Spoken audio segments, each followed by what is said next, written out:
আসসালামু আলাইকুম রহমতুল্লাহ। ভারত ঘটনা ঘটাই দিয়েছে, চারিদিকে অঘটনের ঘনঘটা।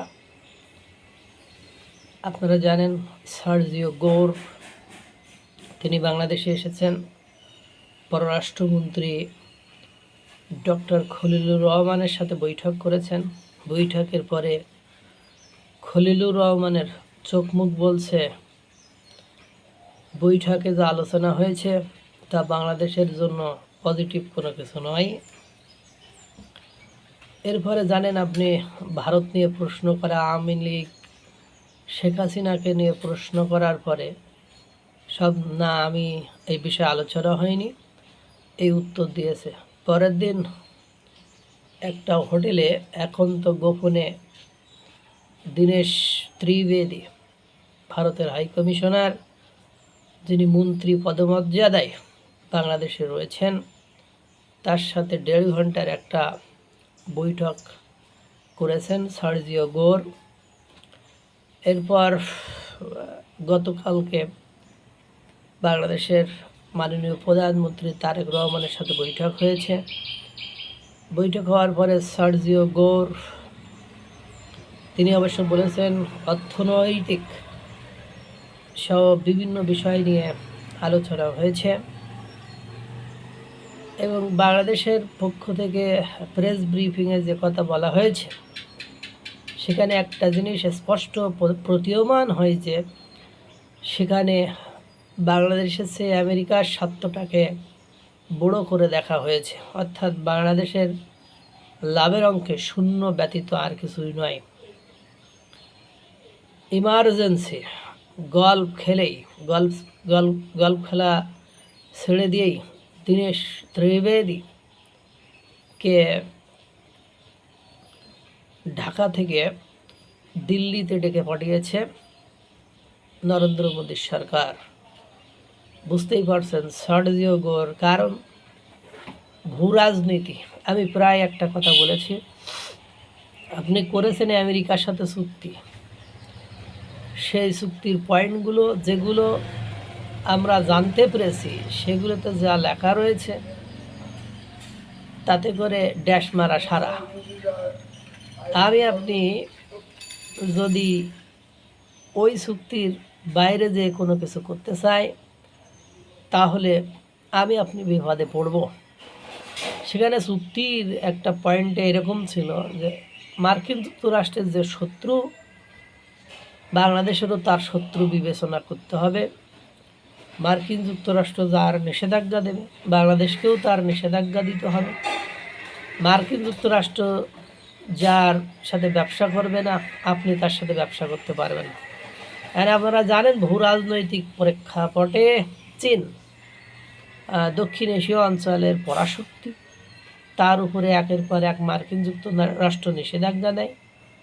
এই যে ইরান আর আমেরিকার যুদ্ধ হচ্ছে সেখানে চীন নির্দ্বিধায় একেবারে অস্ত্র শস্ত্র দিয়ে ইরানকে সাহায্য সহযোগিতা করেছে। মার্কিন যুক্তরাষ্ট্র এই চীনের সাথে তোমার সম্পর্ককে দুধভাত সম্পর্ক হিসাবে যে মেনে নেবে না বা তোমার সাথে বন্ধুসুলভ আচরণ যে করবে না এটা বোঝা গিয়েছে। অ্যালং উইথ বাংলাদেশের প্রধানমন্ত্রী তারেক রহমান চীন সফর, মালয়েশিয়া সফরের নাম করে চীন সফরে গিয়েছেন। সেটা পজিটিভলি মার্কিন যুক্তরাষ্ট্র নিয়েছে বলে আমার মনে হয় না। এর মধ্যে মার্কিন যুক্তরাষ্ট্র ডক্টর ইউনূস যখন ক্ষমতায় ছিলেন তখন মায়ানমার মানবিক করিডোর চেয়েছিলেন, সেটা নিয়ে বাংলাদেশের সেনাপ্রধান ওয়াকারুজ্জামান বলেছিলেন নো ব্লাডি করিডোর, এই বক্তব্য দিয়েছিলেন। আপনাদের সেটা আপনারা অবগত আছেন কিনা আমার মনে নেই, যাই হোক আমি এটা জানি স্পষ্ট উনি বলেছেন নো ব্লাডি করিডোর। এদিকে মায়ানমার, বাংলাদেশ এবং চীনের মধ্যে অর্থনৈতিক করিডোর চাই চীন সফরে এই কথাই বলেছে। তিস্তা মহাপ্রকল্প, এতে করে ভারত ক্ষুব্ধ বা রাগান্বিত হওয়াটা অস্বাভাবিক কোনো কিছু নয়, কারণ ভারতের চিরশত্রু আম, চীন, তার সাথে তুমি ভারতকে ঠকিয়ে এই ধরনের চুক্তি করবা, যে চুক্তিতে ভারতের স্বার্থ সরাসরি জড়িত রয়েছে। পাশাপাশি ভারতের চিরশত্রু পাকিস্তান ভারতকে অবজ্ঞা অবহেলা করে তাদের সাথে ব্যবসায়িক লেনদেন, বন্ধুত্বপূর্ণ সম্পর্ক করবা, এটাও ভারত ভালোভাবে নেয়নি।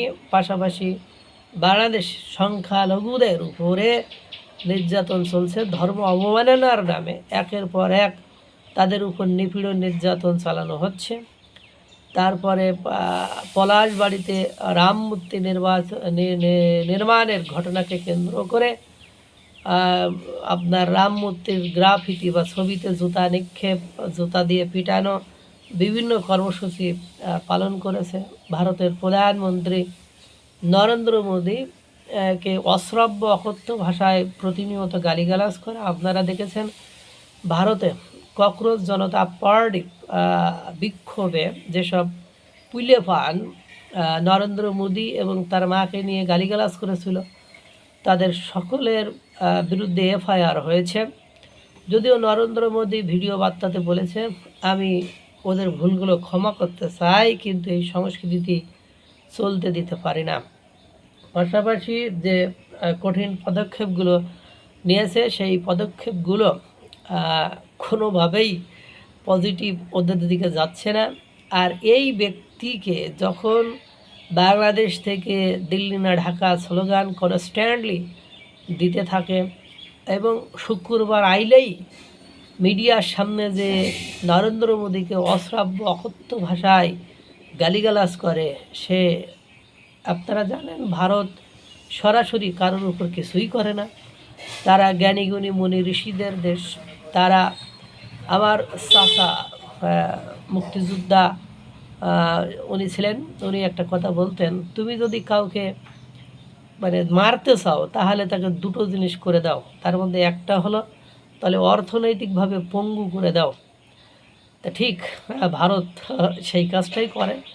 অর্থনৈতিকভাবে পঙ্গু হলে তখন তার অস্তিত্ব এমনি বিলীনের দিকে যায়, তার জনগণ তার মুখে থুতু মারে, তার ক্ষমতা আর বেশি দিন দীর্ঘস্থায়ী হয় না।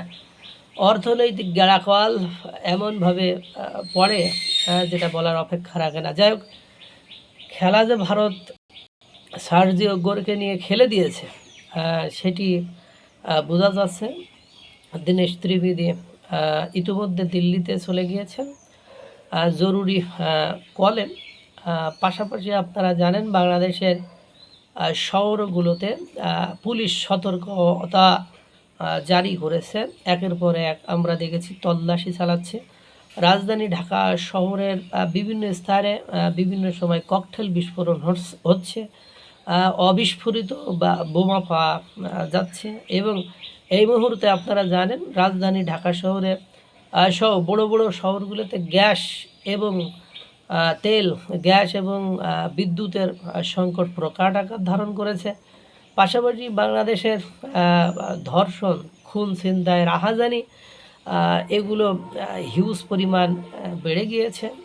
সব কিছু মিলায়ে দুর্যোগের ঘনঘটা বাংলাদেশের আকাশে এটা দেখা যাচ্ছে।